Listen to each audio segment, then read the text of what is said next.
Friends, good evening and welcome back.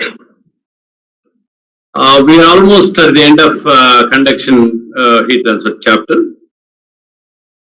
Towards the end of the last class, I was talking to you about fins, extended surfaces.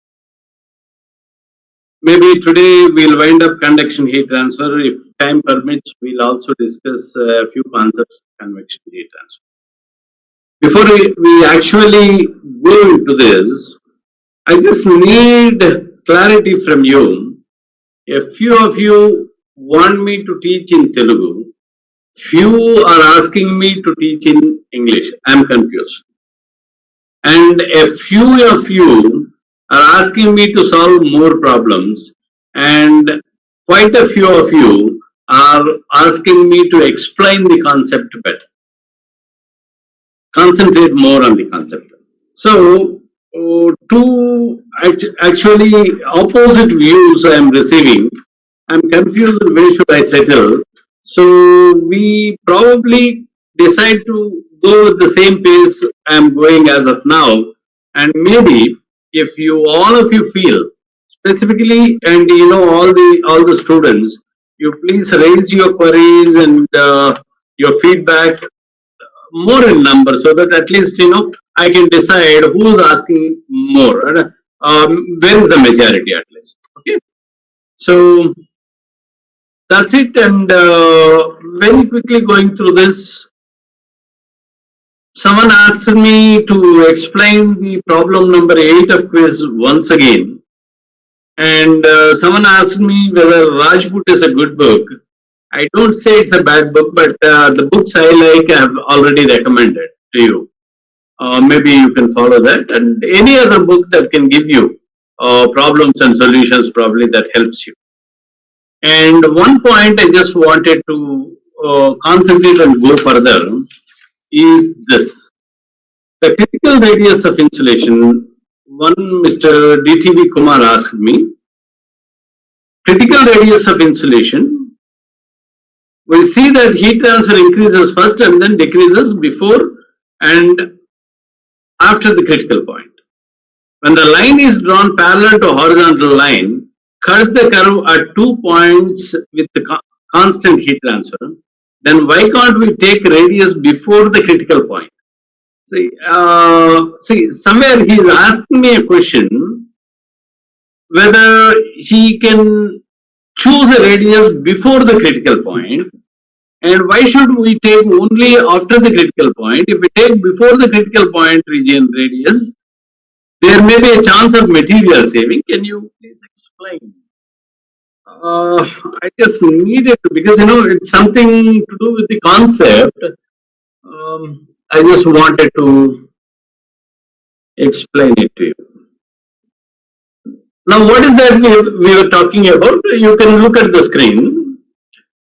The critical radius of insulation. What did I say? Maybe for the sake of the boys and girls who could not follow the critical radius. Now, the question is, this is the solid radius. This is the outer radius of the insulation. I mark it as I.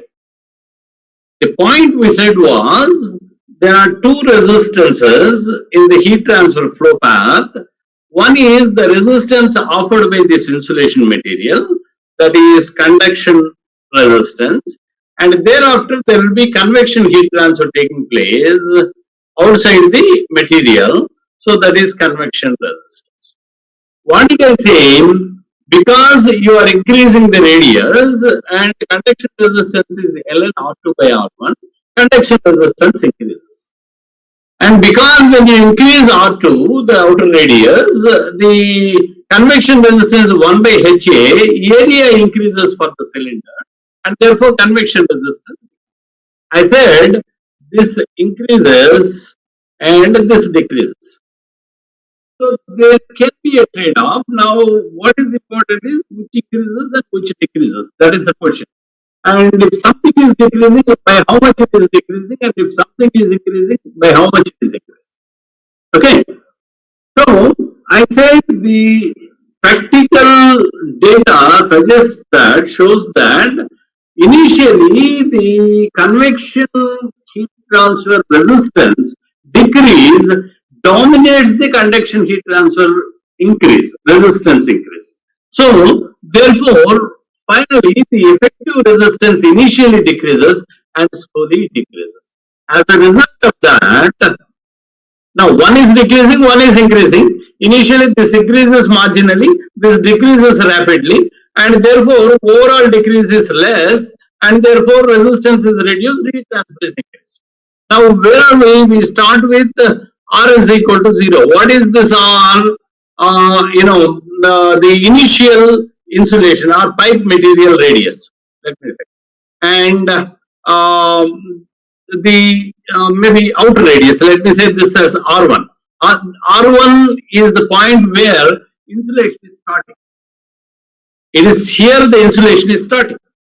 Now, when R1 is equal to certain value where when insulation thickness is 0, we have not provided insulation. When R1 is R is equal to R1, let me say, when R is equal to R1, that means no insulation.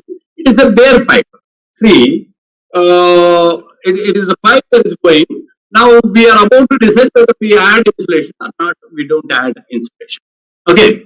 Now it is a bare pipe. Bare pipe in the sense I have not provided any insulation. Bare pipe is capable of conducting some heat, convecting some heat into the atmosphere. So let me calculate that heat without insulation. Some heat is transferred by convection heat transfer on its periphery. I call it as Q air. So Q air is the heat transfer that is taking place even without adding insulation. Now I started adding insulation layer by layer. Maybe in layers I kept on adding. Now when I started adding insulation, convection resistance was decreasing, is decreasing much more than the increase in conduction resistance. Insulation is added, conduction resistance is increasing, area is increasing, and therefore convection resistance is decreasing. Cumulative effect is the overall resistance is decreasing, and therefore heat transfer is increasing. It reaches a maximum somewhere, and after that the convection area of course continue to increase, but the temperature difference Q is equal to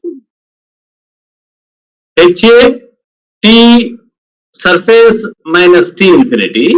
This temperature, because when more thickness of insulation is added, temperature difference between the surface and ambient fluid decreases, and as a result of the convection heat transfer also decreases. So by this time, conduction resistance started dominating the convection heat transfer. And the increase in conduction resistance is dominating the convection heat transfer, and therefore heat transfer decreases. Heat transfer decreases. This is what I said. And the point where you find Qmax, the radius corresponding to Qmax, I call it as critical radius of insulation. That is the point where, which indicates that even after providing insulation, how much of insulation you have provided? Initially, without insulation, the radius was R1. And when you provide insulation up to a radius of RC on R1, then heat transfer is increased. That means what? Without any insulation, so much of heat transfer is happening. Look at this. This was the heat transfer that happened without any insulation. Right? Now, what is the purpose of adding insulation? You wanted to add insulation to reduce the heat transfer. Now, by adding insulation, heat transfer is increasing. So, it reaches maximum. I told you a case where the electric conductors in the domestic applications, where the plastic sheet or plastic insulation is provided on a conductor, the effect is, the design is to have more heat transfer from the conductor. There may be certain applications. In general, in mechanical engineering applications, most of the heat transfer applications demand lagging or providing insulation on the top of the plate to reduce the heat transfer. Now, we added insulation, heat transfer increased and started decreasing.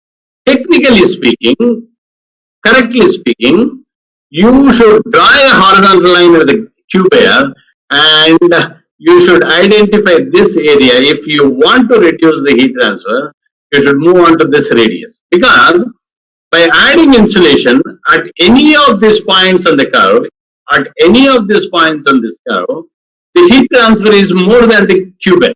Now, what is the point? There was a bare pipe, some heat transfer was happening, and you don't want so much of heat transfer to happen, that much of heat transfer to happen, and you started insulating. The purpose of insulation is to reduce. But what is that critical radius of insulation is talking to you, informing you? It says you can go up to a critical radius of insulation. At that point, heat transfer is maximum. If you go beyond the critical radiation of insulation, heat transfer starts falling. There is no way, as has been asked by DTV Kumar here, if you go for some radius here, before this critical radius of insulation, or radius smaller to critical radius of insulation, no way that your heat transfer can be less than the bare cubic heat transfer. So, the heat transfer, if you want to arrest, you should obviously move to this area. Otherwise, you are adding some cost. See, you need to purchase some insulation material. You need to wind it around the pipe or cylinder, whatever is under consideration. And as a result of that, you are incurring more cost. And also, the insulation is occupying more space. Also, you are adding more weight. Now, the cost is invested, the investment is made only to reduce the heat transfer. Only to reduce the heat transfer. So, if your aim is to reduce the heat transfer, you should have, a radius beyond this point where, what is this? You have a dome kind of a curve for this heat transfer versus radius, heat transfer rate versus radius, and you draw a horizontal line from the cubair, and wherever it intersects the curve again, there you should go. Now the curve falls down here, and now any radius will have a heat transfer less than the bare heat transfer. Am I clear on this? So, don't get confused. It's such a simple task. Only thing is, it is a little difficult for you to believe that adding insulation heat transfer increases. I told you technically in terms of the resistances, because convection resistance, decreases, conduction resistance increases. Initially, the convection resistance decreases more than the conduction resistance increase.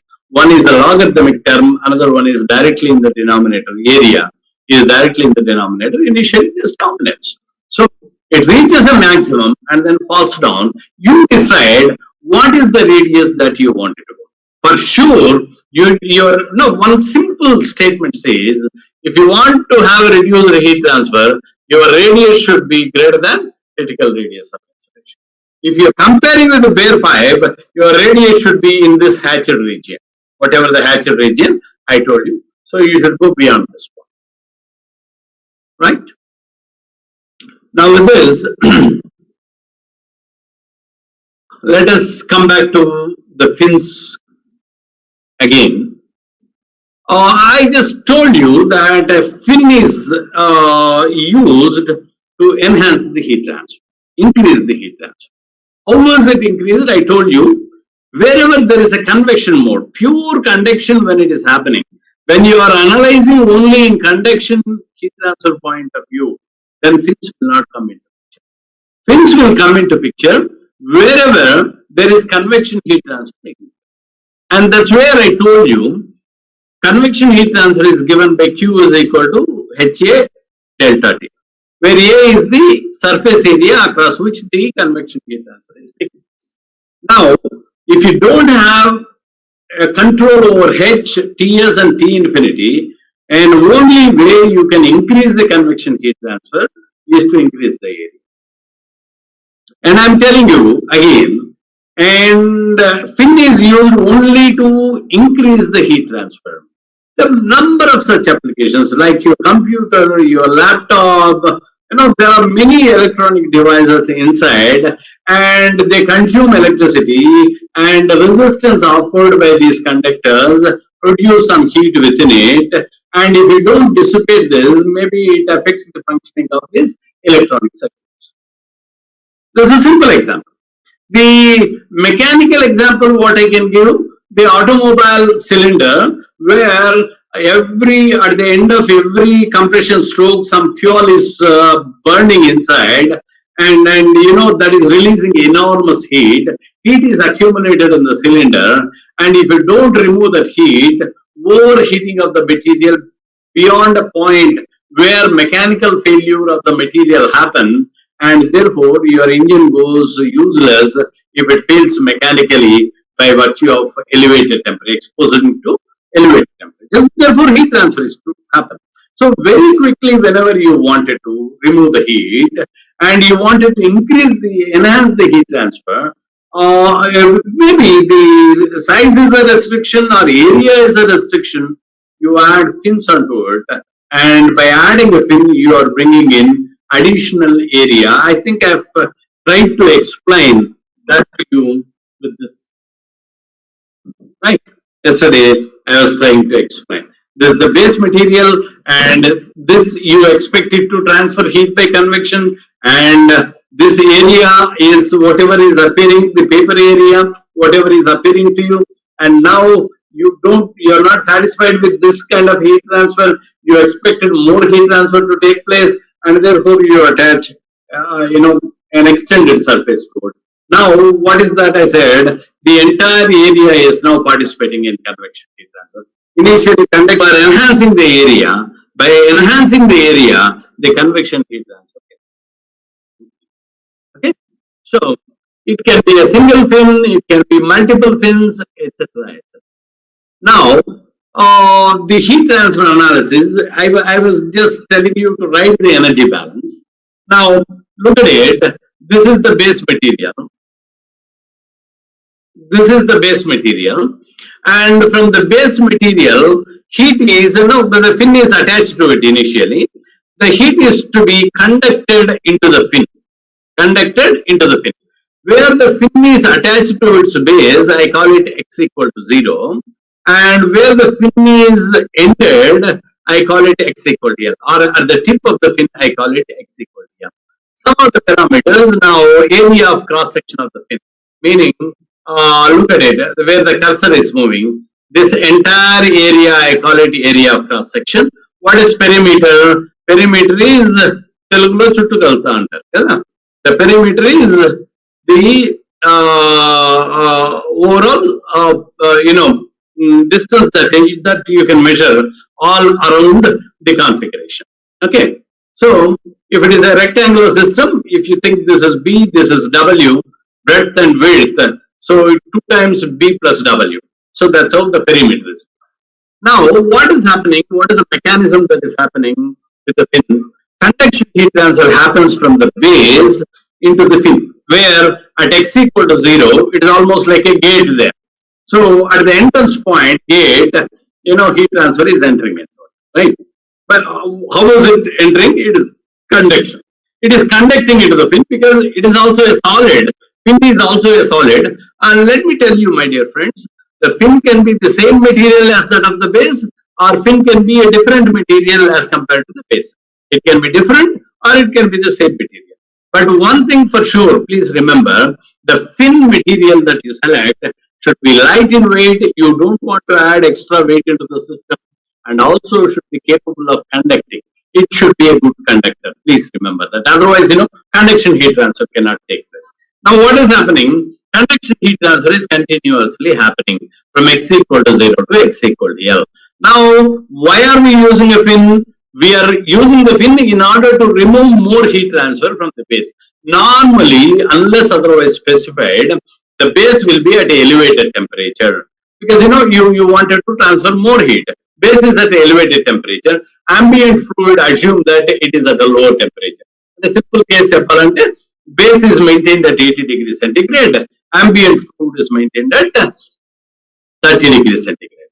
Now, convection can happen in the remaining part of the base, but convection cannot happen at the area where base is attached to the this area.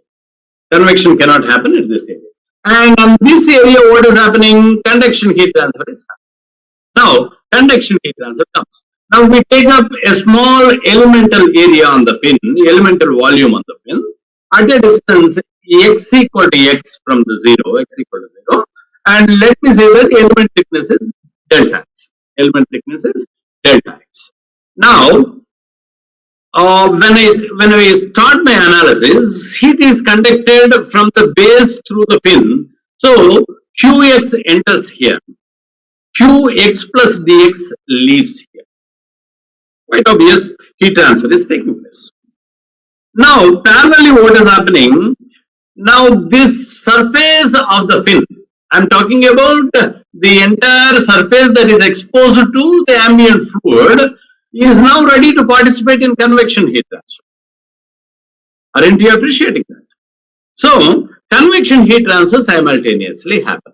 Now, when you concentrate on the colored element that I am highlighting here, some heat is entering by conduction heat transfer into the element, and now also I draw your attention to the fact that starting from the base till the end point, temperature of the fin should gradually decrease as you move along the positive x-axis. ఇటువైపు నుంచి ఇటువైపుకు move అయ్యేటప్పుడు temperature should continuously decrease. Temperature should continuously decrease. Otherwise, conduction cannot happen. Now come back to the energy balance or heat balance analysis. Some heat is entering the element by conduction heat transfer. Some heat is leaving the element by convection heat transfer. And remaining heat is leaving the element by conduction heat transfer. Meaning what? Suppose if 80 watts of heat is entering the element here at x at a location x, and if 40 watts of heat is convected from the surface and the remaining 40 watts is moving towards the positive forward direction. Otherwise, it cannot be steady state. So that is the energy balance that I write.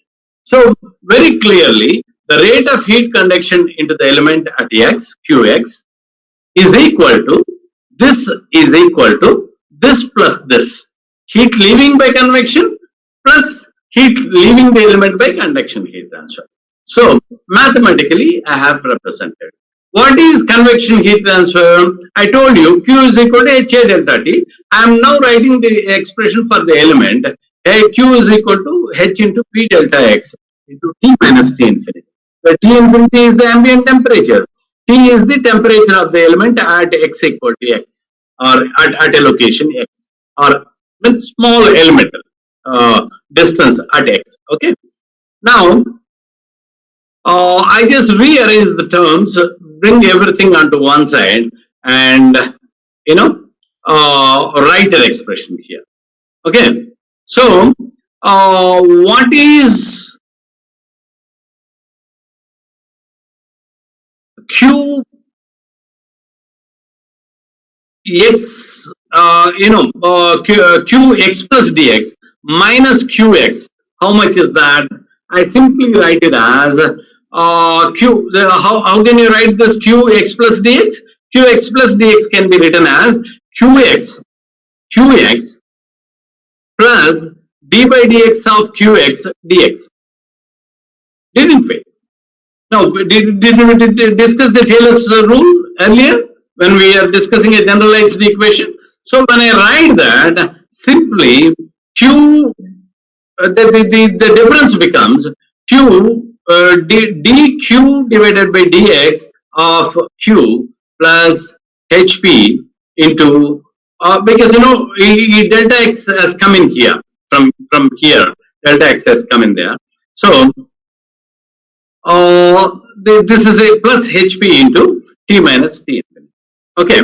So already we know that Q conduction is minus KAC dt by dx. I substitute the value please remember, if there is any confusion at this point, I said delta x, which is here, now it is removed. That means I have divided entirely with delta x.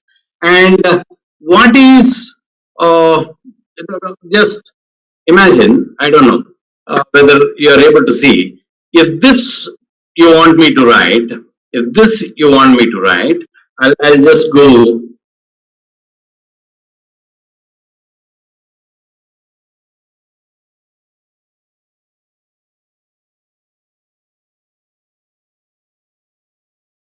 Okay, what is that? It is qx plus dx minus qx, isn't it? This is it.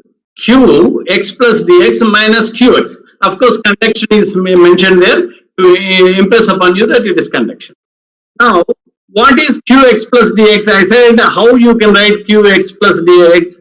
You can write from the Taylor's rule, you can write qx plus dx as qx plus d by dx of qx into dx or delta x, whatever. This is the Taylor's rule. I was talking to you about the coins that I put in my pocket and one coin falling off for every 100 meters. I think I made it very clear. Now, when you substitute this value of qx plus dx, this expression for qx dx in this equation, qx gets cancelled. It is d by dx of qx dx, isn't it? Simply d by dx of qx dx. And we'll go there. Now it is very clear to you. Please remember that. This you please remember. This minus this. Qx plus dx, I have substituted this, and therefore d by dx of qx dx come there. Now we come to the presentation. Okay. Now what is happening? For this value, qx plus dx minus qx, I write it as d by dx of qx into dx. Dx delta x gets cancelled, so ultimately it becomes q by d by dx of qx plus hp into t minus t. Okay, but you know that q conduction is given by Fourier law of heat conduction. Q is equal to minus ks. So that's how this minus is here, and you multiply with minus. This becomes positive. This becomes negative. So this and again you divide this with KAC throughout, because K is a constant of the material. Surface cross-sectional area of the fin is also constant. So that is not a variable with respect to x, at least when I say. So divide that with KAC. KAC take out as a constant out of the differentiation and divide throughout with KAC. So therefore this becomes d square t by dx square minus hp by KAC t minus t infinity. Now I assume that m square is equal to h by KAC, and I use a differential term. Called, say, I assume an expression or function theta, which is a temperature differential term.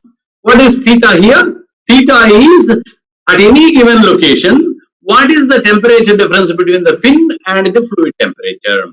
So you can have a theta value here at x equal to 0. You can have a theta value because temperature is varying. It is T is equal to T naught, T is equal to TL. Okay, T naught is greater than TL, and any intermediate temperature between T naught and TL will be in descending order, right? So at as x is varying, temperature is also varying. At any given x, you can define theta. What is theta? Theta at any given location is the temperature of the fin at that location minus the fluid temperature. So I have defined a theta function also. Am I clear with this? It's a simple energy balance equation. The energy balance equation is this, and you applied the Taylor's rule, and you just rearrange the terms. Nothing much difficult. Any standard textbook can give you this flow of sequence of steps followed in the derivation of the equation.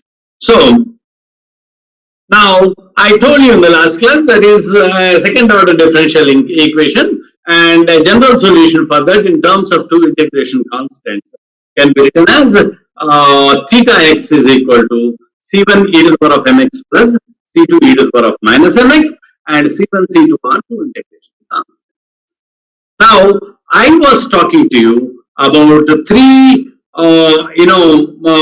types of fins that we may use based on the tip condition. I told you you need two boundary conditions. The first boundary condition is fixed in all these three cases. What is that? Here at the base, I call this as a base. What is base? Base is the location where fin is attached to its base material. So at x equal to 0 or at the base, T is TB or the base temperature. So then theta becomes what? Theta becomes theta B. What is theta B? Theta, how is that I have defined? Where is base? Base is at x equal to 0. X equal to 0, it starts here.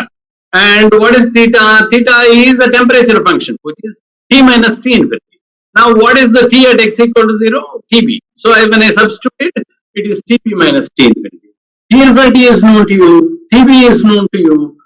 Without that, you cannot solve the problem. So, therefore, theta B is known to you. And the first boundary condition is at x equal to 0, you know what is the temperature differential between the base and the ambient flow. The second boundary condition, it varies from case to case. That's what I said. Specified fin temperature, this is a simple case at x equal to L. Let me say temperature is TL. Let me say temperature is TL. So then what happens at theta of L is equal to theta L, that's equal to TL minus T infinity. If you know that value, even theta L is also known to you. That's one condition. Negligible heat loss or infinitely long fin. That's what I said. Now, after certain length of the fin becomes ineffective. Meaning, I said temperature of the base continuously decrease along the positive x direction. Temperature of the base continuously decrease along the positive x direction. Now, TB being the highest, somewhere because of the convection heat transfer taking place from the fin, as you move further, temperature continuously decrease. Somewhere here, it may reach the ambient temperature. When once it reaches ambient temperature, you see, I'm talking about a very long fin of 1 meter, let me say. So you just move a distance of say 20 centimeters or 50 centimeters, and once you thought the fin surface temperature reached T infinity, the ambient temperature, any further length is ineffective. Why I say it is ineffective? Because it cannot participate in the heat transfer. Why is it not participating in heat transfer? Because the fin surface temperature is already at the environment temperature. There is no temperature differential, and heat transfer cannot take place. So therefore, only up to certain length of a fin, the fin can be effective. When I talk about infinitely long fin, very long fin, the tip of the fin for sure will be at the temperature of T infinity. There is no temperature difference between the fin tip and the ambient temperature. In such a case, and in such a case, the temperature of the fin tip is T infinity, so theta becomes 0. The second condition is the theta becomes 0.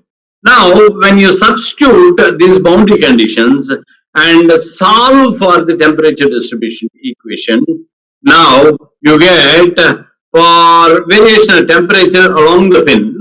Ultimately, in fins, you are interested in two kinds of equations.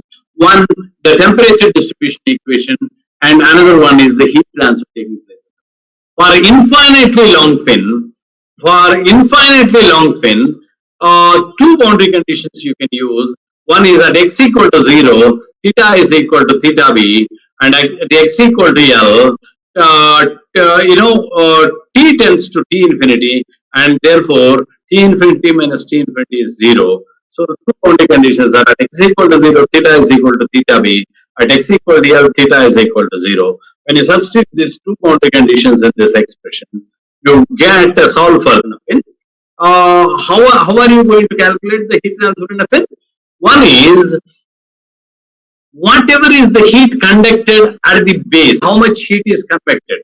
Maybe you go to the classroom, count the number of heads. So that's how you do it. You divide this fin into n number of elements, and each adiabatic fin surface or insulated tip of the fin. Any way you can call it. So the first case is very long, infinitely long fin, where tip temperature becomes T infinity. And the second case I am taking up is the fin is to certain length, whereas the tip of the fin is insulated. That means what? You are not allowing any conduction or convection heat transfer to take place from the tip. When tip is insulated, at this condition, you know from the boundary conditions we have discussed, it is dt by dx is equal to 0. It is dt by dx is equal to 0. Agreed? So, when dt by dx is equal to 0, d theta by dx is also equal to 0. Are you confused? Simple thing. I said theta is equal to t minus t infinity. T infinity is the constant. So, d theta by dx should be equal to dt by dx. So, wherever there is dt by dx, I can straight away use d theta by dx. Okay. So, one is two boundary conditions at x equal to 0, theta is equal to theta b, and at x equal to L, d theta by dx is equal to 0. When I substitute these two boundary conditions in theta of x equal to c1 e to the power of mx plus c2 e to the power of minus mx, now probably I get, solve for it, I get this temperature distribution. So, for a fin with its tip insulated, not a very long fin, tip insulated, the temperature distribution equation is this.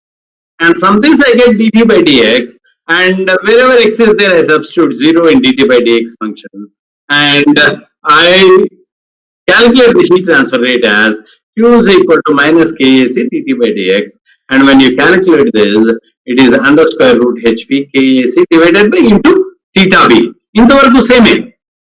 Additional, what you get is tan hm. Cos h and tan h, sin h, hyperbolic functions tells kada e to the power of x plus e to the power of minus x divided by 2, e to the power of x minus e to the power of minus x divided by 2. So sin h and cos h functions, I think all of you are hyperbolic functions because, so I need not repeat it. So cos h is not cos, hyperbolic function, cos h of m into L minus x divided by cos h ml, and heat transfer. Runde equations. Every fin you are concentrating only on these two equations. What is the temperature distribution? To find what is the temperature at different locations along the x, and what is the heat transfer that is taking place in the fin. Because you should know that in order to arrive at the total heat transfer. So this is the second condition. The third condition, specified fin tip temperature. At x equal to L, I have a definite value of TL. Maybe base 80 lo undi, tip దగ్గర 40 degrees undi అని చెప్పొచ్చు. So when they say that, you have two boundary conditions. One, theta is at x equal to 0, theta is equal to theta b. At x equal to L, theta is equal to theta L. That means TL minus T infinity. When you substitute these two boundary conditions, solve for this integration constants, and substitute back C1, C2 values in the theta expression, you get this. So theta by theta b or T minus T infinity divided by TP minus T infinity is equal to this expression. Okay, this any standard textbook can give you, or you can even download it from the presentation. Okay, so and specified tip temperature, the third condition, if you solve for heat transfer from the same equation, Q is equal to minus KAC dt by dx, ikkadi nunchi dt by dx chesi x equal to 0 substitute చేసేస్తే you get that. Okay, so that's it. Heat transfer కూడా వచ్చేస్తుంది. And the fourth one is convection taking place at the tip. I told you yesterday itself. So when fin is attached to its base,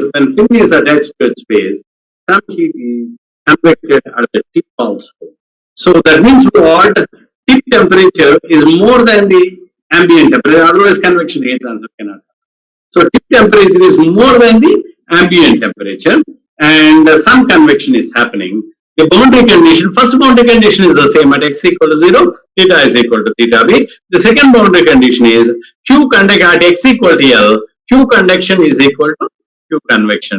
You can write, I said from minus KAC dt by dx at x equal to L is equal to HAC.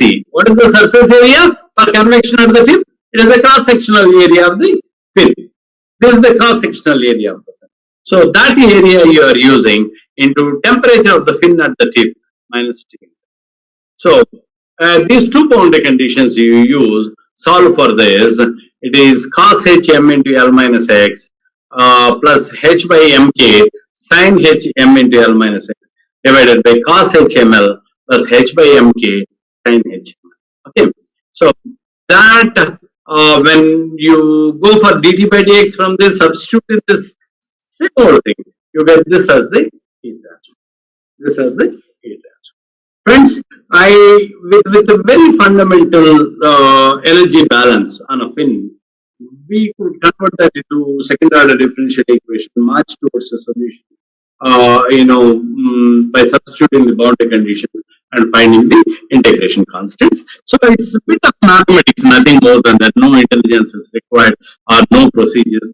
Straight away, those who know step-by-step procedure of solving this can arrive at, very easily arrive at these two functions: temperature distribution function and the heat transfer equation. Okay. Now, I just skip this. Now, we'll take up a very important definition of the fin, is the fin efficiency. Fin efficiency. Now it is very clear. It's very clear that a fin, why we use it, and fin is attached to its base, and therefore we ensure that heat transfer takes place. Now, what do I mean by efficiency of a fin? Now, I have used some fin material, and I should know whether this can work as an efficient fin or not.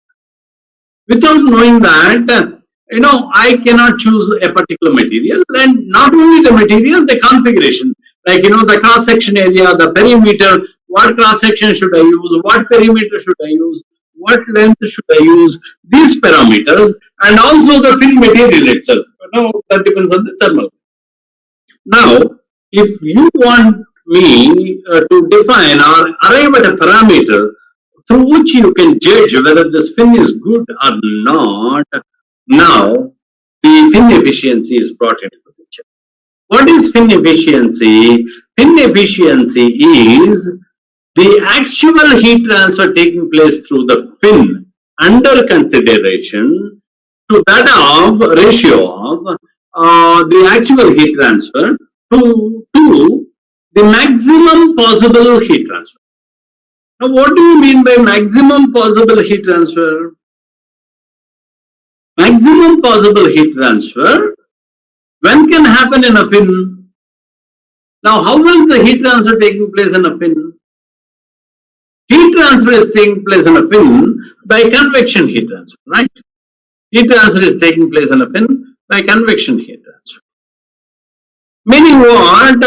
If initially we understood that when base is at 80 degrees centigrade, I said when convection is to take place, slowly the temperature should decrease along the positive x direction.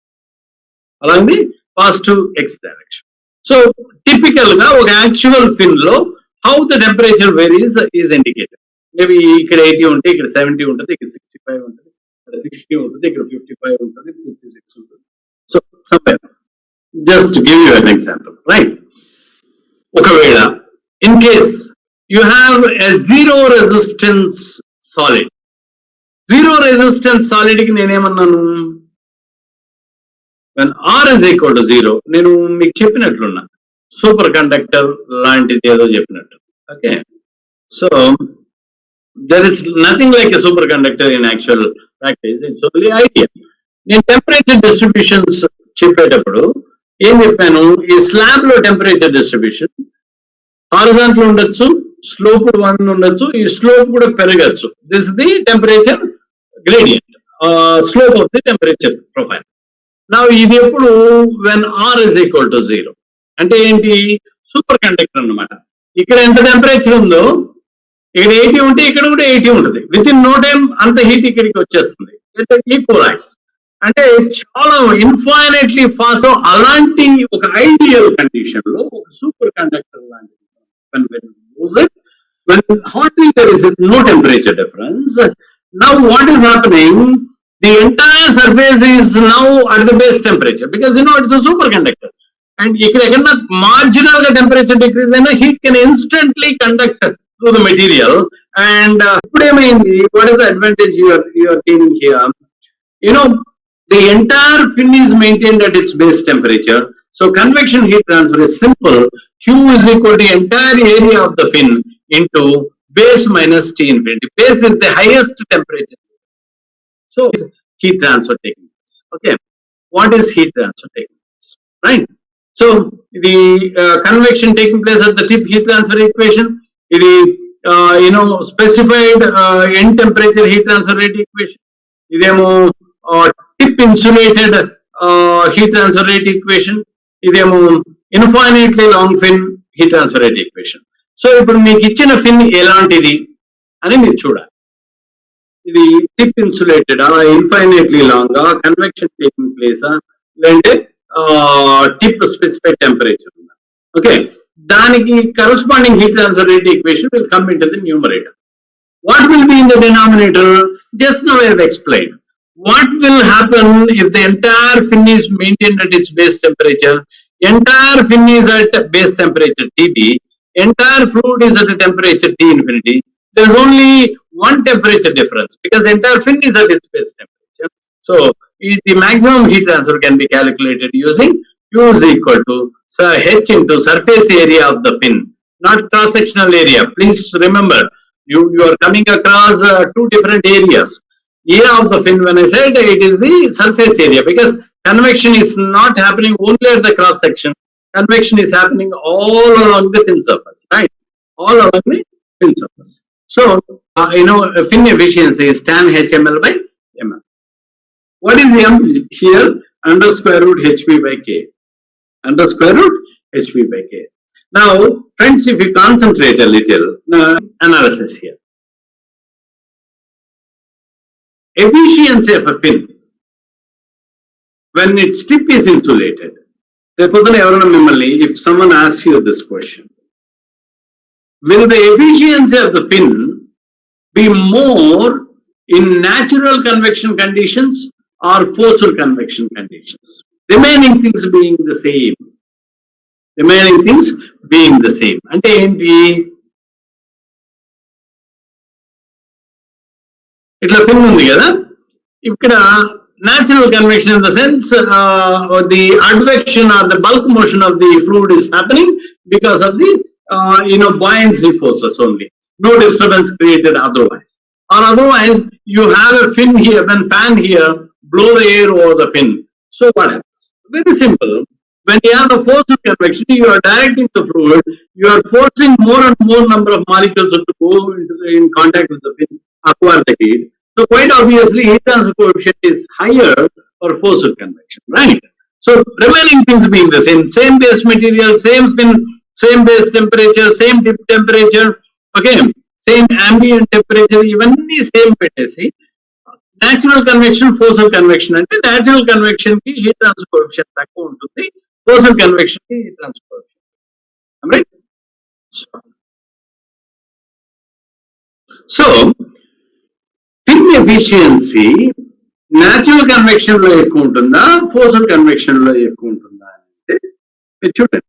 M ఏంటి, ఇక్కడ heat transfer coefficient ఎక్కడ వస్తుంది? M లో వస్తుంది. M is what? M is under square root Hp by K. So when H increases between natural force or convection, H is higher for force. So M will be higher for force or convection. So when you substitute in this equation, tan H of ml అంటే hyperbolic of ml, M పెరగచ్చు, but the hyperbolic function value of with the increase of M will not increase proportionally linearly, whereas denominator straight away M. So therefore when M is increasing, numerator increase is marginal, denominator increase is high, and therefore efficiency decreases. When M increases, efficiency decreases. So M దేనికి ఎక్కువ ఉంటుంది? Forced convection కి ఎక్కువ ఉంటుంది. Convection condition ఏదైనా competitive examination లో చిన్న చిన్న క్వశ్చన్ కింద మీకు అడగచ్చు. It's simple. I'm not discussing anything. I simply said adiabatic tip insulated fin కి efficiency equation calculate చేసాం. యాక్చువల్ హీట్ ట్రాన్స్ఫర్ ఎంత జరుగుతుంది divided to maximum possible heat transfer ఏమొచ్చింది? tan ml by ml వచ్చింది. సో ఇక్కడ M అనేది heat transfer coefficient మీద depend అయి ఉంటుంది కాబట్టి I'm comparing natural convection, forced convection.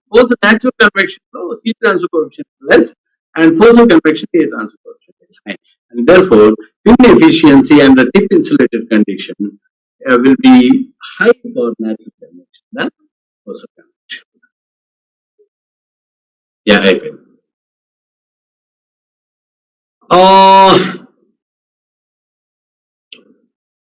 Okay, I'll give you a break for 5 minutes and come back to explain fin effectiveness. Please don't go away. I'll be back in 5 minutes exactly. Thank you.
Yes.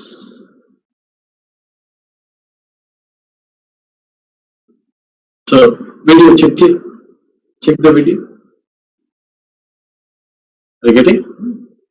Okay.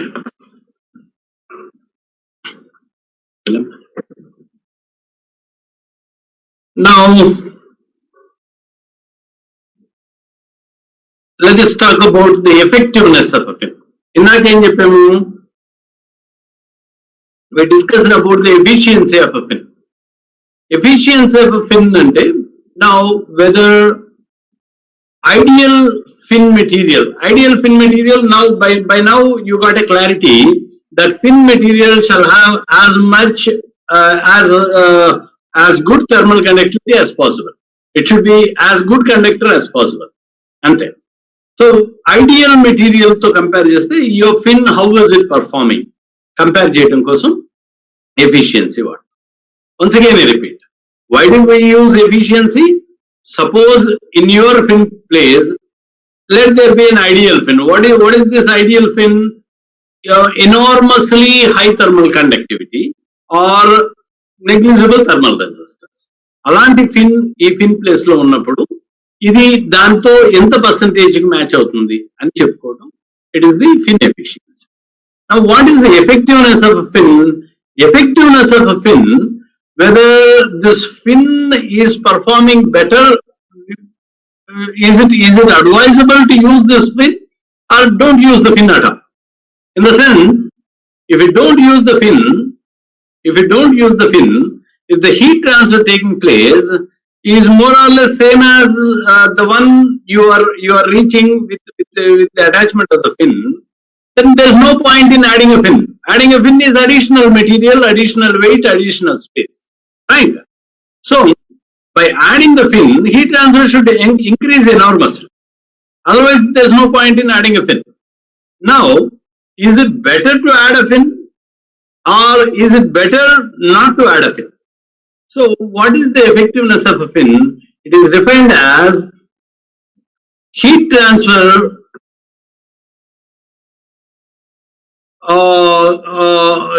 taking place from the fin to the heat transfer that happens without a fin.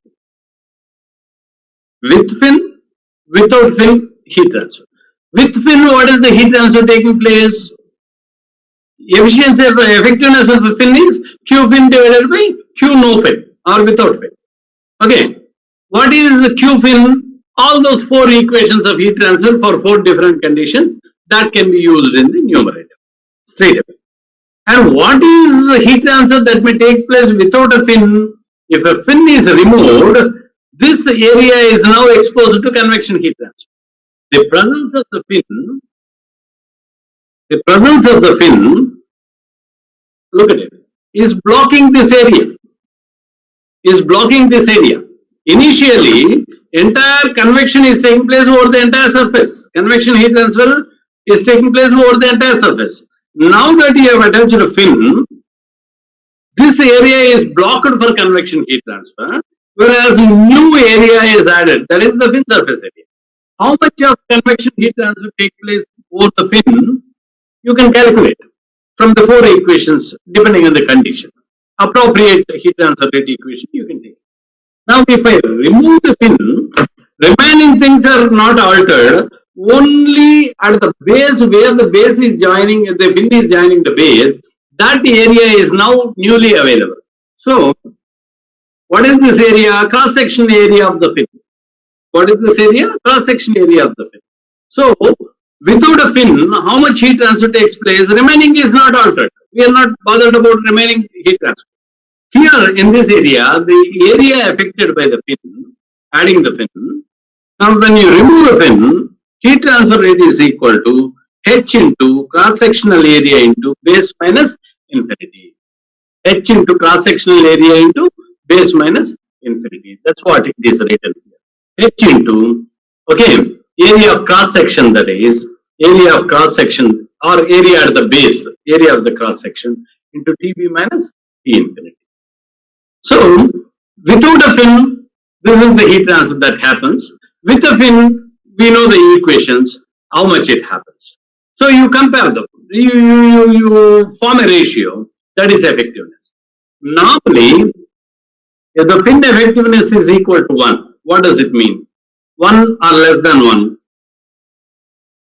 It means the heat transfer with the fin is same as that of heat transfer without a fin. And when effectiveness is equal to 1, the fin is useless. The presence of fin is not serving any purpose. The presence of fin is not at all serving any purpose. So, better don't go for it. Normally, when you add a fin, the effectiveness for a good fin, effectiveness will be close to 40 or above. And if anyway, if your effectiveness is between 5 or so, there's no point in adding fin, because adding fin is additional cost, additional space, and additional weight attached to the base material. So, there's no point in adding the fin. So, effectiveness helps you to know whether this fin should be used at all or not. So, whenever you plan or design to add a fin, you have to necessarily calculate its effectiveness. And if its effectiveness is anywhere close to 1 or less than 1, no point in using a fin. And normally speaking, the advantage you get is 40 times more heat transfer will take place. Now, if the effectiveness is 40 times more heat transfer will take place. What do I mean by that? Without a fin, in this area, how much convection is taking place? How much convection heat transfer? Only in this area, because that is the area affected by it. How much heat transfer is taking place? And by adding fin, how much heat transfer is taking place? By adding fin, 40 times more heat transfer is taking place without as compared to without a fin. So that is useful. So effectiveness gives you whether the fin should be used or not. Efficiency is used whether this fin is anywhere comparable to the ideal surface, or if the efficiency is low, that means there is always a scope to improve the efficiency by going for a better material. Better material or maybe better configuration.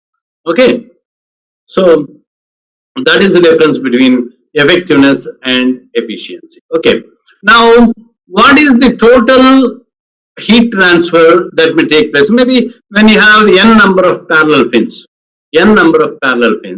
so the total heat transfer that may take place from the base will be Q unfin plus Q fin.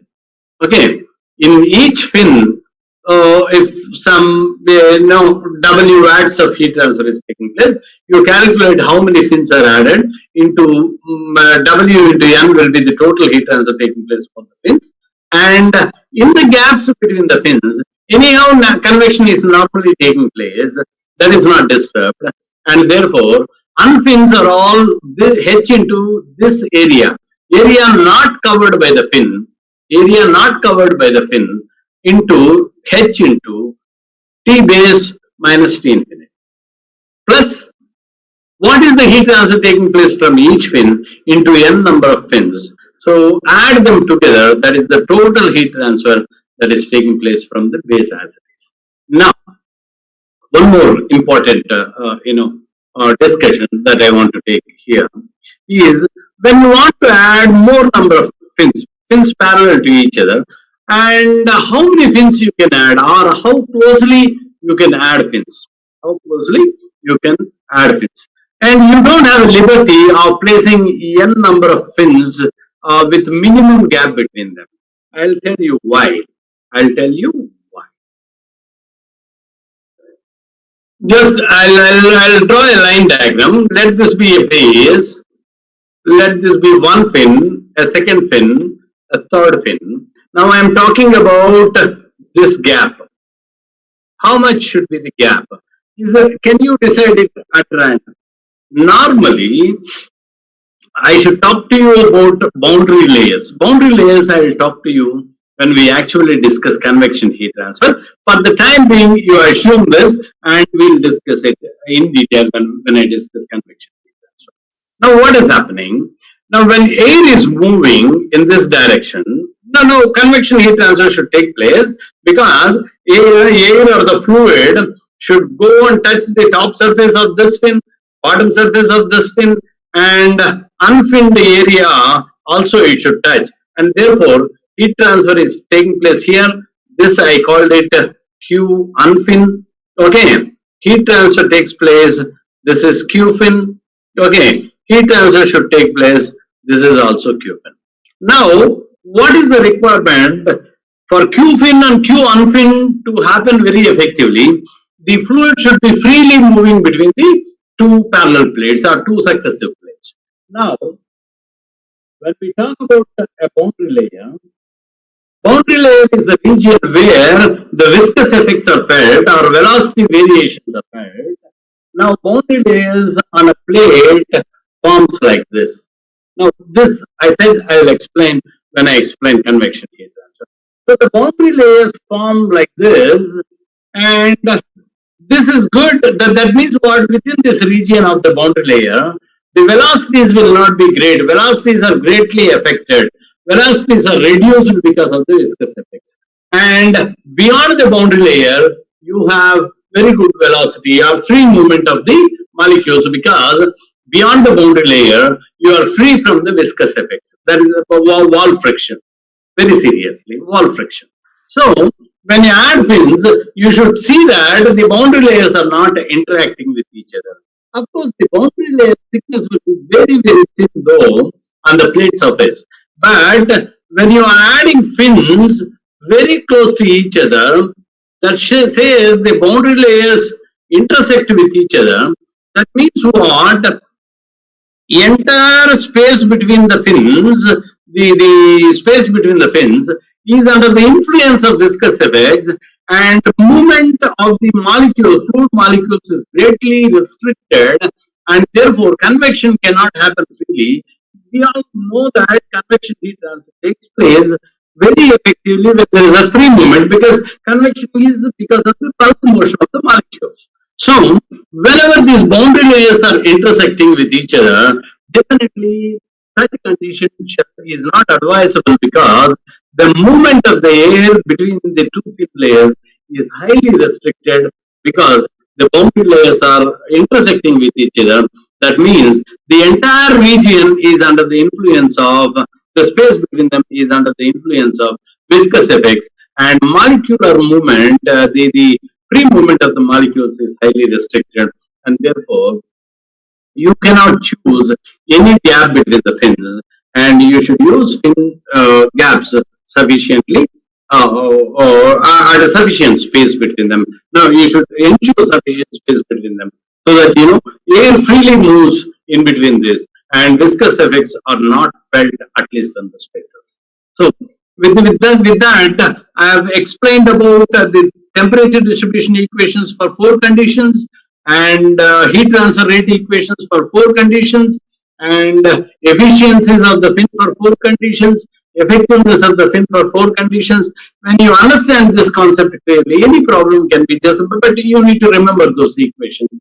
And any equation, I'm sure in examinations like GATE and IES, you will not be asked to derive. IES, of course, when there is a conventional paper, you may be asked to derive.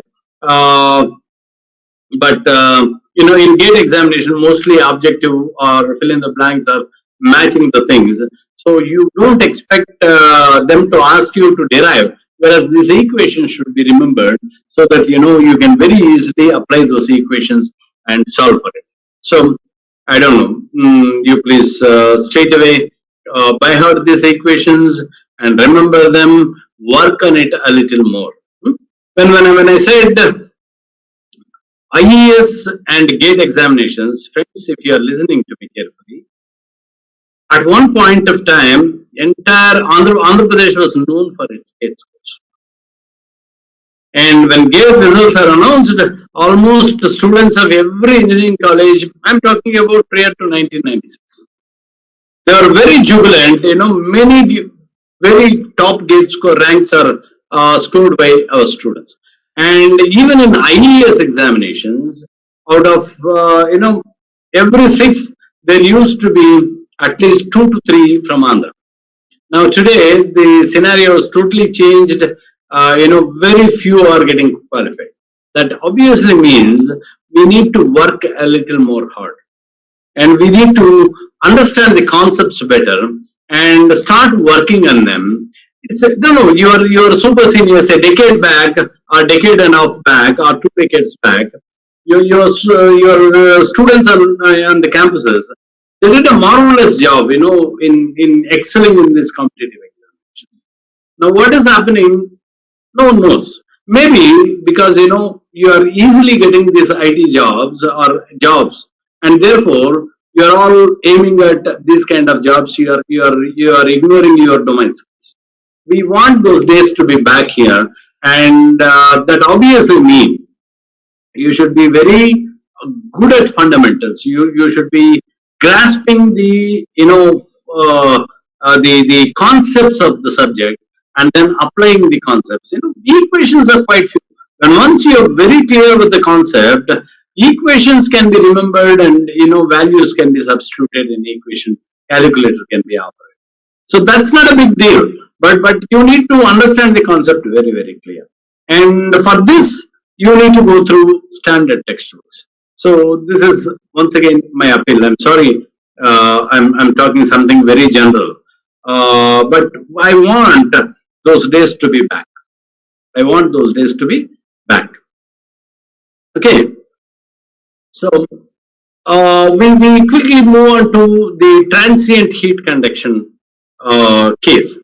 What do I mean by transient heat conduction? It is unsteady state. Other name given to unsteady state is transient heat conduction, where temperature varies with respect to time at a given location, and the steady state heat transfer conditions will not apply. Hitherto, you are talking about same heat flowing through the circuit. No such assumption can be made when you make this assumption of transient heat. And transient heat conduction can be temperature is always expressed in terms of the space and also in terms of the time. If unidirectional heat transfer, temperature is a function of x and t in rectangular coordinate systems. Temperature is a function of r and t in case of radial systems like cylinder and SPM. And if it is multi-dimensional, temperature is a function of x, y, z and t. T is also coming into picture. With the time, temperature varies at a particular point corresponding to the coordinate system. When time increases, the temperature also changes. So this can be, probably kept in mind. And the unsteady state heat transfers cases are classified into 3 categories. One is a known temperature distribution equation. A known temperature distribution equation. That means what? Temperature is expressed in terms of x and t. Some say 46 plus 5x plus 7.5x square plus 8t, kind of a expression. A temperature distribution expression is known to you, known temperature distribution equation, but temperature varies with respect to the location as well as the time. This is one. The second category is aperiodic, meaning it's not following any cyclical pattern. Aperiodic means the same temperature will not repeat again, reoccur again. That's what I mean. The best example that I can give is a heated ball is put into a bucket of water. Initially, ball, let me say it is at 70 degrees centigrade, put into a bucket of 30 degrees centigrade water. The ball temperature continuously decrease, no way that it regains 70 degrees centigrade again under these conditions. Only thing is you need to bring it back and keep it in a furnace or heat it through some mechanism and then drop it back again. So simply dropping a hot ball into a bucket of water falls under aperiodic heat transfer category. What do we mean by periodic heat transfer? After a time period, the original temperature, the same temperature, the initial temperature is again recurs. Again, you can reach it. The 2 best examples that I can give is, heating of the earth because of the day and night changes. Now, let me say, today at 12 noon, the earth registered some temperature. Now, if the conditions remain same, the cloud conditions and the sun intensity and the environmental pollution, if all of them are remaining same, again next day 12, if you measure, it will be the same. That means what? After 24 hours, a cyclical variation. Now it is now maybe you measure the temperature at 7:45 now at one location on the earth and at one particular latitude and longitude, and again tomorrow at 7:45 you measure more or less. I said, there are many other factors which influence the temperature. Remaining things being same, there's a possibility that again you get it. And also the best example, another best example that I can give for periodic transient heat conduction is the temperature variation happens inside an engine cylinder, of an IC engine cylinder. Suction, compression, and firing takes place. So very high temperature occurs after the compression, after burning takes place. So after every 4 strokes, after every fourth stroke, you get this temperature again and again. If you maintain the engine speed same, after every particular millisecond, you once again get the same temperature again and again. But why are we calling it as transient heat conduction? Because for remaining times the temperature is changing. For remaining times the temperature is changing. What is the remaining time? Combustion takes place at the end of compression, and enormous heat is released. Expansion, cooling down takes place. Exhaust, further it is cooled. Suction, it is taking fresh air. It is further cooled. Lowest temperature occurs at the suction stroke, and again compression is slightly increases. Burning regains the old temperature. So from the end of compression until you reach another end of compression, temperature continuously changing with respect to that, and therefore you call it transient heat conduction. Whereas the temperature is recurring again and again after the same time gap, so we call it as cyclical, periodic. So periodic, aperiodic, and known temperature distributions we can talk about. So most of these gate questions are limited to lumped system analysis. What do I mean by lumped system analysis? Lumped system in transient heat conduction is such a system where the entire solid at any given point of time will be at one particular temperature. Entire solid will be at one particular temperature. What do I mean by that? Lump is a huge heap of mass or considerable mass with the same characteristics. That's what is a lump. So what do I mean by a lumped heat capacity body? Suppose if I take the sphere, at the center of the sphere, exactly at the core of the sphere, if the temperature is 90 degrees centigrade, on the surface of the sphere, if it is 70 degrees centigrade, I don't call it as a lumped system. What do I mean by lumped system? Lumped system shall have the same temperature all across the solid. Entire solid shall be at the same temperature. Then I call it, lumped system. Otherwise, I don't call it a lumped system. And for a system to be lumped one, either it should have almost negligible thermal resistance. Am I right? Almost negligible thermal resistance. Meaning what? If there is a temperature difference from here to here, because there is no thermal resistance, heat instantly flows from high temperature to low temperature and thermal equilibrium is established. So that's how a lumped system can be, a very good conducting system or negligible thermal resistance system. Or a lumped system can be a very, very thin, minute, small system. Like, you talk about aluminum foil, say, very thin foil of aluminum. Can you expect temperature to vary within that foil? The entire foil will be at one temperature. Or you talk about your thermocouple tip. Have you ever seen your thermocouple working on Seebeck effect? So the thermocouple tip will be small one, you cannot expect the temperature to vary within that small portion of it.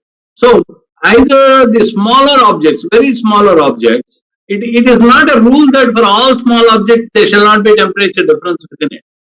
Even for small objects made of such insulating material, there can exist a temperature difference between surface and interior. Whereas for small objects which are good conductors, reasonably good conductors, you don't expect a temperature difference. So when I talk about liquid bodies, please remember I am talking about two classes of bodies. One, very thin and small bodies. Number two, bigger bodies with enormous conductance or negligible thermal resistance. So these two cases fall under lumped heat bodies. In a nutshell, if you ask me to conclude, a lumped body is a solid such that at any given point of time, it will have a single temperature all across it. There is no temperature variation at all within the solid. But with time it changes. Now again I tell you, it is 70 degrees centigrade hot copper ball, let me say. It is dropped into a bucket of water and after some time it is 65 degrees centigrade. So with the time its temperature, after some other time it is 60 degrees centigrade. After some other time it is 50 degrees centigrade. So temperature is varying with respect to time. But at that point of time, wherever you measure within the solid, it will be uniformly same. Okay.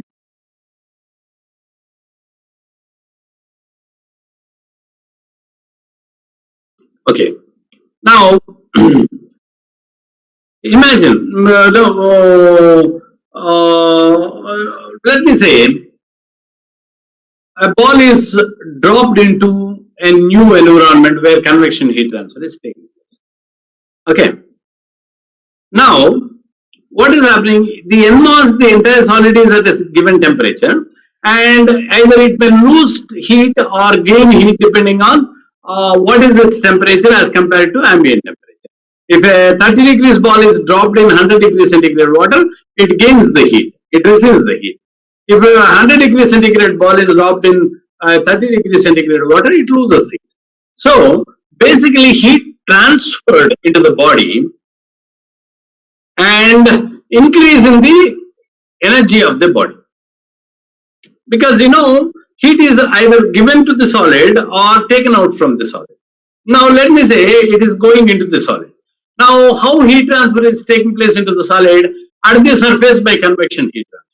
Within the solid there is no temperature difference. So how much of heat transfer that may take place is HA into T infinity minus T. The entire ball is at a given temperature. So entire mass is at one, lumped mass is at one temperature.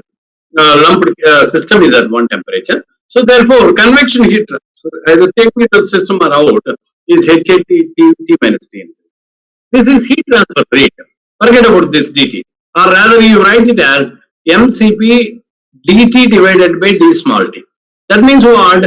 Because of this heat transfer that is taking place into the solid by convection heat transfer, its temperature increases. Okay. Now alternatively, it was initially at 30 degrees centigrade. Now it reached to 40 degrees centigrade. How much of energy has gone into the solid? How do you calculate? The same old mCp delta T equation. Mass multiplied by specific heat multiplied by temperature difference. So this is not a rate equation. This is not per unit time. There is no time parameter, and therefore I bring it dt, and dt is taken. So mass is rho into volume. dt is the temperature change between the solid and the ambient temperature. So you can write the energy balance between them, and you can use this calculation. Immediately without much of a difficulty mathematically. You get it as ln of t minus t infinity divided by ti minus t infinity is equal. Now let me explain these parameters. The parameters are explained here. What is t at any given point of time? Now, the moment I drop the lumped system into a new environment, the moment I drop it, t is equal to 0. And after I dropped it, anytime t is positive, t starts moving in. Like stop clock. You press the stop clock, it starts ticking forward. right? So about to release that, T is equal to 0. Once I release it, T is positive. T keeps on changing from there. So at the time of release, T is equal to 0, ball was at 100 degrees centigrade. After 1 second, what is its temperature? After 5 seconds, what is its temperature? So temperature in terms of time. At certain time, what is its temperature is T of T. And T infinity is the new ambient temperature or new temperature into which the lumped system is introduced now. Ti is initial temperature, just before dropping into the new environment. A bucket of water like the వదలక ముందు, what is its temperature? Ti. And మళ్ళీ question అడగద్దండి. Ti ఎక్కడ sir surface లోనా centre లోనా? Surface, center, everywhere it is the same temperature, then only you call it lumped system. Okay, no confusion about it. So T of T is temperature at any given time. T infinity is ambient temperature. Ti is initial temperature just before it is dropped into the new environment. T infinity, of course, is ambient temperature. H is the heat transfer coefficient between the lumped system and the fluid in which it is to which it is exposed. AS is the surface area of the solid. It can be a regular solid, it can be a irregular solid, whatever. You have method of calculating solid. Rho is the density of the solid. V is the volume of the solid. Cp is the specific heat of the solid. T is the time at which you are estimating the temperature. Now, this equation straight away helps you in finding out. Let me tell you. A ball initially at a temperature of 100 degrees centigrade dropped into a bucket of water or kerosene or whatever fluid at 30 degrees centigrade. At the time of dropping, ball is at 100 degrees centigrade. Calculate the time of the ball, assuming it to be a lumped system. Assuming it to be a lumped system. Calculate the temperature of the ball after 20 seconds after you drop it into the new environment. Time ఎంత 20 seconds తర్వాత 100 degrees ఉన్న ఈ ball ఎంత temperature లో ఉంటుంది? At what temperature it will be? So that is calculated using this equation. That's why I call it as temperature distribution equation. Simple it is. Energy balance. ఎంత convection heat transfer, whatever is the convection heat transfer taking place at the surface of the lumped body is contributing to either energy increase, internal energy increase or decrease depending on direction of heat. Convection బయటికి వెళ్ళొచ్చు, convection లోపలికి రావచ్చు. So that is alternatively calculated as mCp into delta T. That is the internal energy raise. The energy raise or energy accumulated or removed from the sun. So from that you write the energy balance, integrate it once, you get this. Okay. So this is the temperature distribution. Ln is natural log or log to the base e, I told you. So taking anti-logs, it becomes, T of T minus T infinity divided by Ti minus T infinity is equal to e to the power of minus Pt. What is minus B? B. B is a new parameter, that is HAs divided by whatever this, to make it simple. H is heat transfer coefficient, A is surface area, rho is its density, V is its volume, Cp is its specific heat. So all these properties belong to that of the solid except for H. H is the fluid solid combination heat transfer coefficient. So remaining things all belong to the solid, and that's it. Okay.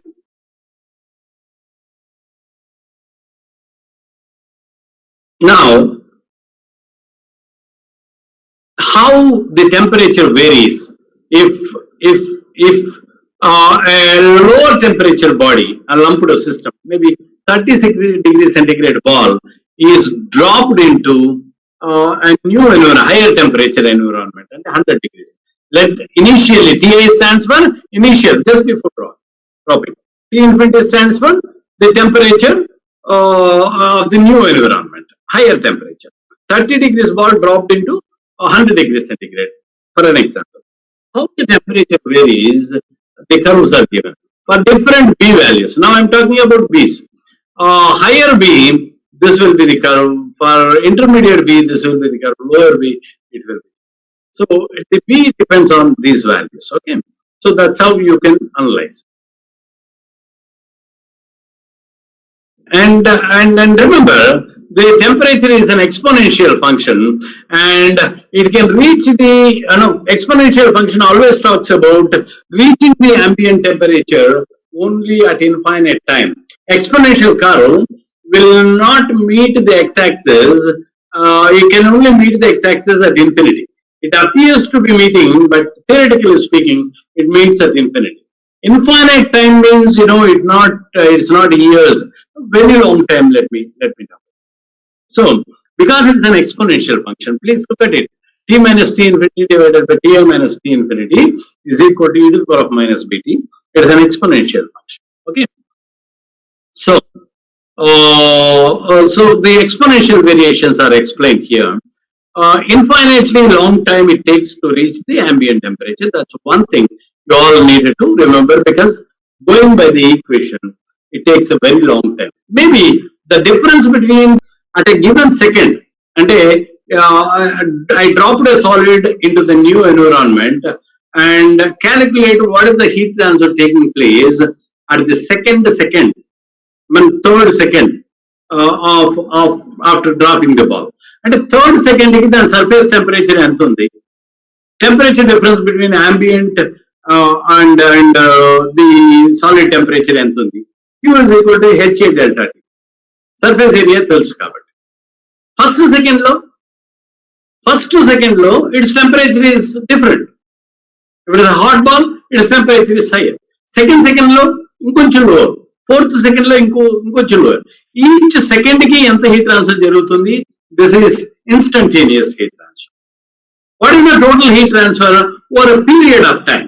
Integrate this instantaneous heat transfer between the time limits t is equal to 0 to t is equal to t1. అంటే drop అయినప్పటి నుంచి 5th second వరకు ఎంత heat transfer జరిగింది? Instantaneous heat transfer rate equation ని integrated between the temperature limits t is equal to 0 to t is equal to 5.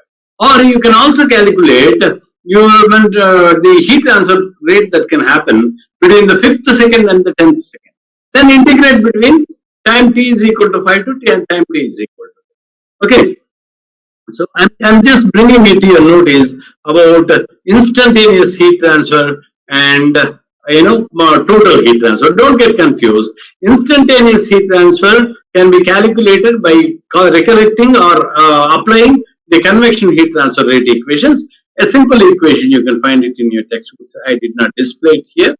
So total heat transfer, and I'm just highlighting what is the difference between instantaneous heat transfer and total heat transfer. Instantaneous heat transfer అంటే at a given point of time, ఆ particular second లో ఎంత heat transfer solid నుంచి fluid కానీ fluid నుంచి solid కానీ జరిగింది. This is one. What do I mean by total heat transfer? Over a period of time, starting from one time, it can be 0 time or it can be some positive time. Starting from a particular time to some other time, over an interval, over a time interval, how much heat transfer is taking place is the total. Now, please understand, B is equal to HAS divided by rho VCP. HAS divided by rho VCP. I am just going to analyze this because theta by theta I, if we call it theta temperature difference divided by initial temperature difference is equal to e to the power of minus bt. B is HA divided by rho VCP. So when I come here, I call it as volume by AS. Volume by AS as LC. I call it as characteristic dimension. Volume is meter cube, a surface area is meter square, so that leads to distance unit, okay, length unit. So therefore I call it as LC here. What is it? It is the convection resistance to conduction resistance. Okay. Biot number is conduction resistance to convection resistance, I'm sorry, or convection heat transfer to conduction heat transfer. Resistance and conduction heat transfer are inverse, so it can be used. So conduction resistance to convection, what is conduction resistance? L by K. What is convection resistance? 1 by H. Convection resistance is L by K, convection resistance is 1 by H. Where is conduction taking place? Within the solid, conduction is taking place. Internal resistance, I call it. Where is convection taking place? On the surface, it is taking place. Conduction is within the solid. Convection is outside the solid. Now, L by K, L is equivalent to, it need not be a slab, but then I have defined a characteristic dimension. So, LC by KA, area is same, and therefore, look at the bottom, left bottom. I said LC by KA divided by 1 by HA. Area gets cancelled. So, therefore, it becomes LC by K divided by 1 by H. So, it becomes HL by K. HL by K. Now, what does it mean? It means what is the conduction resistance and what is the convection resistance. Now, what is a lumped body? I said lumped body shall not have a temperature difference within it. Lumped body shall not have temperature. Ikkada temperature, solid body and rasin choto temperature, arrow mark temperature, conduction rasin choto temperature. It cannot have different temperatures. When the solid is with different temperatures, I call it as a lumped body. I don't call it as a lumped body. When I am calling it as a lumped body, it means everywhere it is the same temperature. For this to happen, the conduction resistance should be very, very low or negligible. So therefore, heat, there cannot be any temperature difference by the temperature gradient curves that I have given. So there cannot be. So for a lumped body, going by its assumptions, it shall have very low conduction resistance. It shall have very low conduction resistance. And when you have in the numerator very low conduction resistance, this Biot number is the comparison between the internal resistance and external resistance. Which one is dominating the other? Which one is higher? Which is lower? So when I am comparing it, keeping internal resistance or solid resistance in the numerator and external resistance or convection resistance in the denominator, by the logic of defining the lumped body, quite obviously the numerator should be low, the conduction resistance should be low, and therefore Biot number for all lumped bodies shall be very, very small, and normally we consider for all Biot numbers less than 0.1. In some cases, people consider it as 0.05 also. So, for all Biot numbers less than 0.1, practically speaking, we treat the bodies as lumped bodies. Why? 0.1 is a lower number of Biot. That means convection resistance is 10 times more than conduction resistance. Conduction resistance is 1, convection resistance is 10 degrees centigrade per watt. So then only Biot number becomes 0.1. So minimum of 10 times lesser conduction resistance, then I call it as lumped heat body. Okay. And also, I should talk to you about another number called Fourier number, and Fourier number tau is equal to alpha t by LC square, and Fourier number is a measure of heat conducted through a body relative to heat stored. So when heat is being transferred through the material, how much heat is propagating forward or how much heat is getting stored at every point. So this Fourier number talks about the propagating capability of this material. So these two are Biot number and Fourier number are dimensionless numbers. We use them in unsteady state. Where do we use them? And I said I just take 5 minutes before I conclude the class. Please bear with me.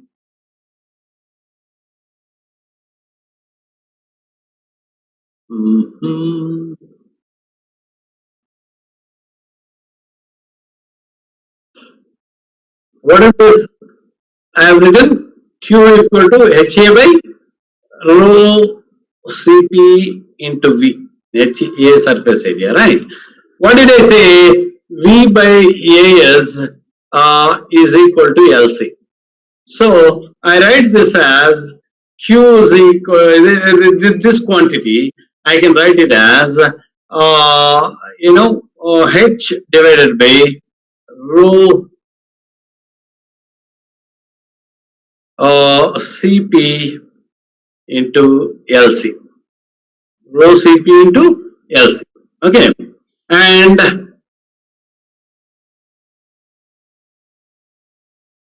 I multiply and divide with LC and also multiply and divide with thermal conductivity, let me say. So what will happen? It becomes HLC by K, HLC divided by K, and remaining things into K by rho Cp, K by rho Cp, also T is there, no? Okay. K by rho Cp into LC square into T. So I just draw your attention. It is minus BT, right? E to the power of minus BT. B is this, and there is a T. It is B into T. I am writing B into T value here. Okay. So I am also, this is B, this is B, this is T. B into T, I am trying to rearrange the terms. Okay, nothing more. Where V by AS is LC, I have multiplied and divided with LC, multiplied and divided with K, and regrouping them, it is HLC by K into K by rho Cp divided by LC square into T. Now, what is HLC by K? It is conduction resistance to convection resistance, which I call it as Biot number, multiplied by K by rho Cp is alpha, okay, alpha T by LC square, and alpha T by LC square is Fourier number, So ultimately, Vt, whatever we wrote, is a product of Biot number and Fourier number. Biot number and Fourier. So the temperature distribution, you can write it as T minus T infinity divided by Ti minus T infinity is equal to e to the power of minus Biot number multiplied by Fourier. Minus Biot number divided by Fourier number. Right? So here it is. Tau is equal to alpha T by LC square. So I simply try to express the temperature distribution equation of this lumped body in terms of two dimensionless numbers. Each number has a meaning. What is that? Biot number always compares the resistance within the solid, thermal resistance within the solid, and resistance outside solid, or convection resistance to convection resistance. Fourier number is talking about the capability to propagate heat forward or to store within it. So whether it is a good material which can propagate heat or which can store it. Okay. So maybe advanced studies you will be using Fourier number. For the time being, we just talk about these two numbers. I am really sorry I could not solve problems. Maybe tomorrow we very quickly for about half an hour or 45 minutes we solve the gate questions or short quiz questions of heat generation, fins and unsteady state, and in the next half we start about convection heat transfer. I'm sorry I could not stick onto this schedule, and I'm sure you must have enjoyed, but I'm quite surprised. The number initially was very high and slowly it is dropping down. I don't know whether you got the knowledge you wanted, or some of you are not really interested, or some of you already know all this. I don't know, but the number is quite discouraging. But then, but don't whatever. I'm not particular about the number, but don't forget to write your comments. Whatever you feel like, please put it so that we'll take it forward. Thank you very much, my dear friends. Have a great evening. And of course, it's almost 8. Maybe I say good night. Thank you very much.